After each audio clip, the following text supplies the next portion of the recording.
Lane Land. This is a super exciting day for me to be presenting the first Claim Your Lane episode. And I couldn't be more delighted than to be having it with my good buddy, Jason Freeman. If you don't know Jason Freeman, he is amazing. He's an amazing speaker, amazing author, and he loves talking about your imperfect best. Jason's done a lot in his life. He's a yoga master. Are you a yoga master? I do a lot of yoga. He's done thousands of hours of yoga. Don't know about, but what you're hearing is not a South Dakota accent. It's what's called a speech impediment. At least I used to think so. What do you call it now? I call it a profound gift, actually. And it's so what happened when I was born, I came all the way and my umbilical cord got kinked like I got a hose, which is something no parents want. I mean, no parents are like, oh, I hope the umbilical cord gets kinked. So my life started with imperfection, and life seems to be pretty full of imperfections. I think so. Often we call them problems, and that either minor problems or the major problems. And the way my folks dealt with the imperfection of my umbilical cord getting kinked and the resulting speech impediment and coordination differences is they told me, Jason, you are the best. When I was a little kid, Jason, you are the best. How often do we deal with the problems that come into our life by saying, hey, problem, you are the best?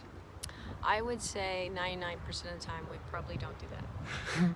Okay, wait, I'm sorry. 99.9% of the time. And that's one of the things I love about you. I love a lot of things about you. And being able to take something that, you know, a speech impediment, having challenges, right? Like you talk about having different challenges, and it's like, well, we all have them. We really do. And how do we view them? We were just having a conversation about this. How do we act or react to whatever shows up in our life? How do we deal with problems? You know, what happens? Are they big old roadblocks that just prevent us from doing anything else? You know, even the small ones, even anything that seems insignificant, does it completely derail you from what you want to do and accomplish? And so I just want to, you know, it was so important for me to have this conversation with Jason, because in the face of what you've been dealt in life, in the face of, like, you've done amazing things and you're really talented, and seeing you on stage, being completely, like, to me, seeing you on stage is Jason in his lane. Because you're completely relatable in a way that you can't, you know, who is going to be born with something that I'm sure wasn't easy, having to struggle with your voice, right? I'm sure that wasn't easy. No. I have to say, when I was in grade school and junior high and high school and in college and after college, I did not love it. Didn't love it. Not easy. Didn't you love probably it. didn't think like, oh, this is really going to help me in life, or this is the thing that's going to really, you know, and you're a speaker. Like, to me, it's just such a profound claiming of something that people could perceive as the thing that's going to hold you back in life, that you say, this is the thing I want to lead with. And so to kick off this whole Claim Your Lane series, as I talk to different people in that process of claiming their lane and doing that thing and following their heart, I know too that it wasn't like you were like, oh, I think I want to be a speaker, you know? And that's the funny thing about claiming your lane. It's often revealed to you in the most interesting ways. And I know, and I want you to tell the story when you first got on stage and what happened for you. It's like you were, there you were, and tell them. So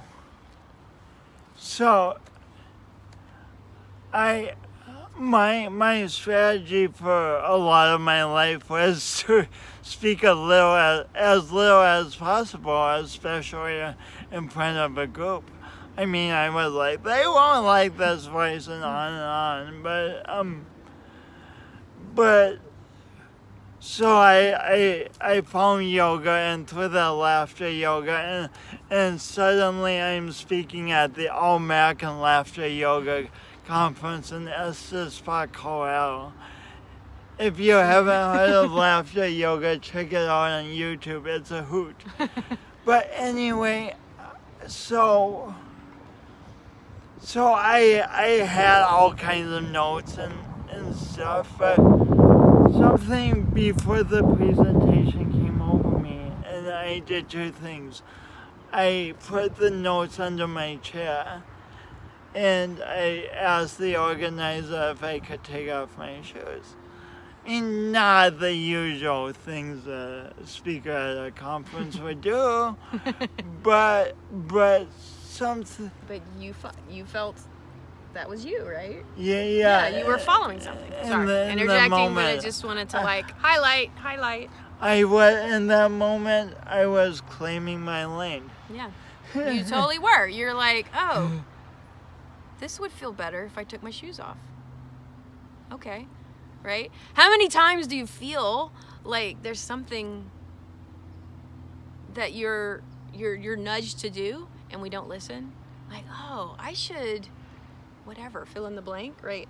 I should go talk to that person. Like, whatever it is, you're nudged to do something and you don't do it because you don't want to look, I want to look weird, I don't want to look. Yeah, like speakers don't take their shoes off. Who takes their shoes off? Jason That's Freeman. that's my version of air quotes, by the way. Uncoordinated air quotes. I love those air quotes. But anyway, so I started speaking from the heart, and I love this story because it shows just how important we all are, whether we're in an audience, whether we happen to be in an audience or happen to be a speaker. But something magical happened that day between me and the audience, and afterwards I'm like, holy cow, this problem that I thought I was a victim to suddenly could be a profound gift, propelling me. And since then, I've spoken around there's been lots of ups and downs, but I've spoken around the country to many different audiences and many different types of venues. I wrote a book called Awkwardly Awesome, Embracing My Imperfect Best. And life is great, except this morning I had a problem. I cannot currently send emails from my main email account because I get something that says that the email has been rejected because I've sent too many emails, which I haven't. But I'm just telling you that to show that we always have an opportunity to. There's problems every day, and we always have the opportunity to go, oh my gosh, problem, there shouldn't be in my my life and become all distracted trying to fight against it, or else we have an opportunity to be like, oh wow, this is happening. This is happening. First we can acknowledge that it's not what we wanted, and then we can give love to the fact that we're frustrated. And then what do we do next? Do we ask for help? Do we try and figure it out on our own? What do we do next? How do we move it just one micro step from being a permanent problem to turning it into a gift? And then how do we maintain a presence of mind? Because I could have called up you like a few hours ago and said, Ashley, the interview's off. I have a problem. But think of how much we miss out on if we just focus exclusively on the problem. Right. And guess what? Focusing exclusively on the It does not solve the problem. It is never- a way to get super upset. It's a way to get super upset. And I love that you bring this up, because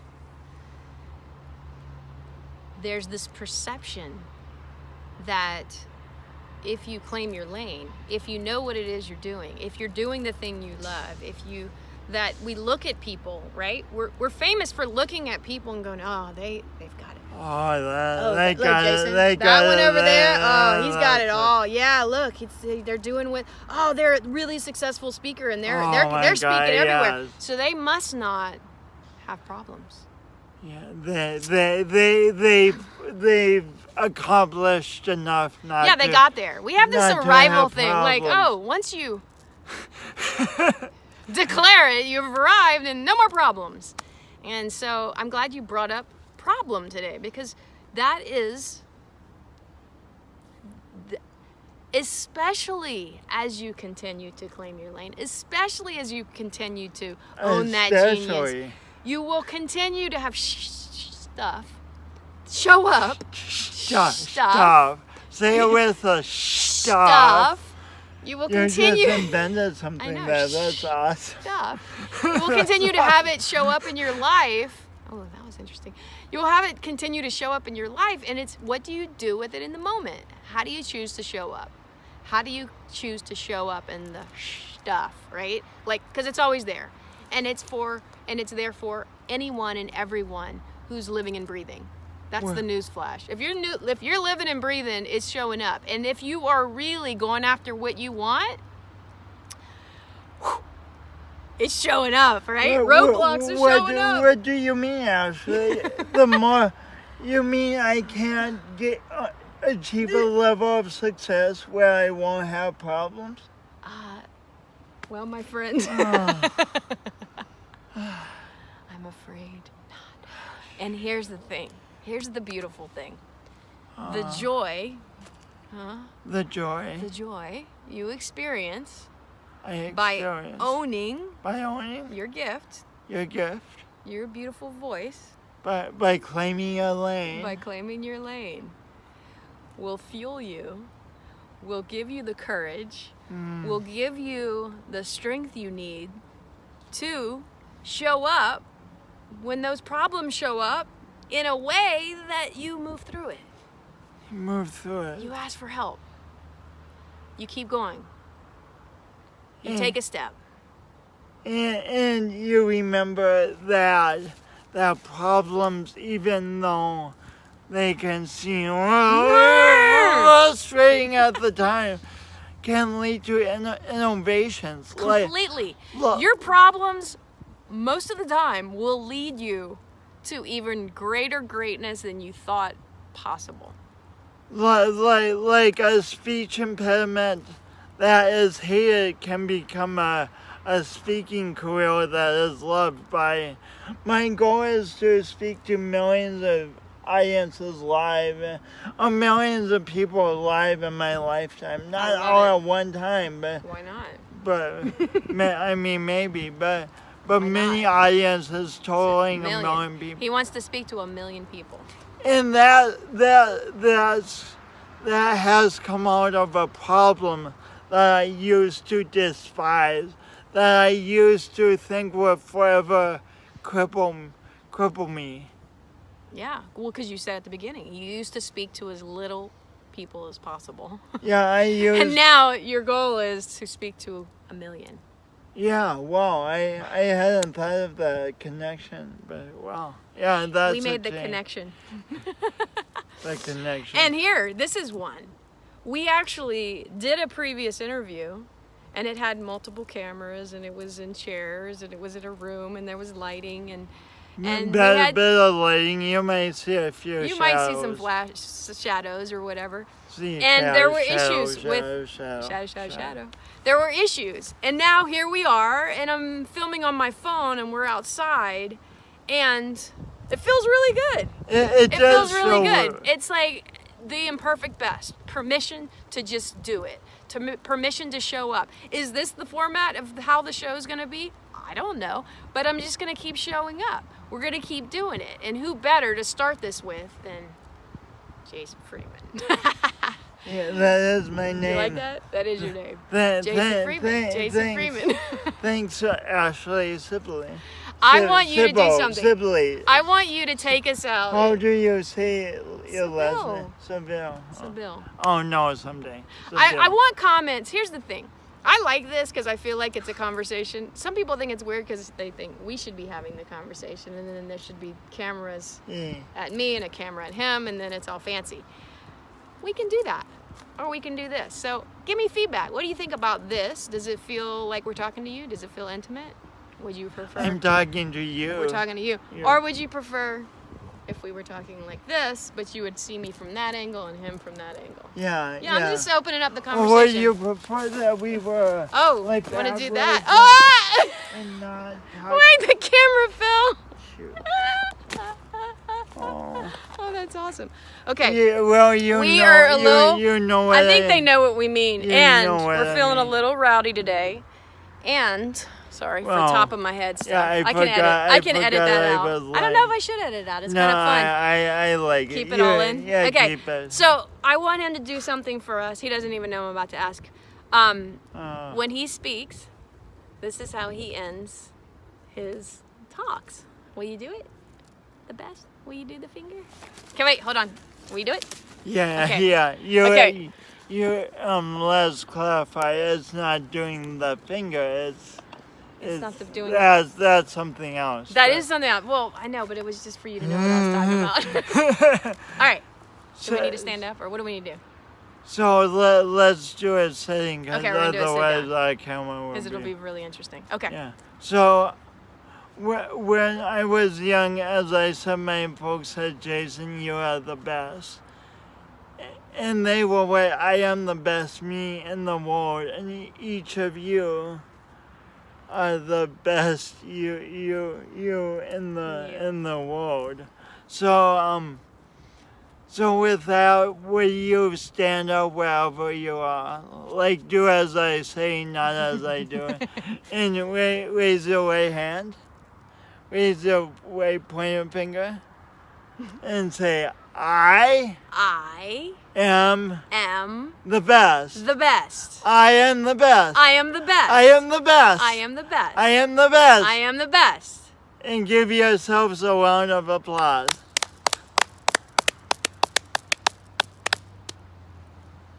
Thank you. Thank you for that. I hope you did it. I hope you felt that. I hope you felt the energy of this amazing man as someone who is truly claiming his lane every day. And you can follow him at Jason Freeman. JasonWFreeman.com. Jason W. Freeman. JasonWFreeman.com. If you want to hire an amazing speaker, he's your guy. And if you want to keep following this series, make sure, I don't know. make sure to If you want to keep following this, then make sure to like it, share it with your friends, anyone that you know is ready to claim their lane. Jason and I, because he's here too, he will support and love you on your mission to claim your lane and to live a life that you love.